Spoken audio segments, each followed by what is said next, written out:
જય હિન્દ ખેડૂત મિત્રો, વિડીયોમાં તમે આઈસર 380 ટ્રેક્ટર જોઈ રહ્યા છો. તે સુનિલભાઈને વેચવાનું છે. વિડીયોમાં તમે ટ્રેક્ટરની કન્ડિશન જોઈ શકો છો. એન્જિન કંપની ફિટિંગ, ગેર હાઇડ્રોલિક કમ્પ્લેટ, બેટરી સારી, મોટા ટાયર 45%, નાના ટાયર 90%. ટ્રેક્ટરમાં કોઈ પ્રકારનો ફોલ્ટ નથી.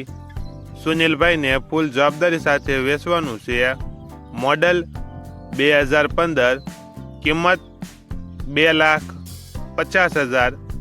કિંમતમાં ફેરફાર કરી આપશે. આ ટ્રેક્ટર તમને ક્યાં જોવા મળશે તેની વાત કરવામાં આવે તો પ્રોપર અમરેલી જિલ્લામાં જોવા મળશે. ટ્રેક્ટરના માલિકનો નંબર નીચે આપેલો છે. ત્યાંથી તમે વધુ માહિતી માટે સુનિલભાઈનો કોન્ટેક્ટ કરી શકો છો અને તમારા વધુમાં વધુ મિત્રોને વિડીયો શેર કરો.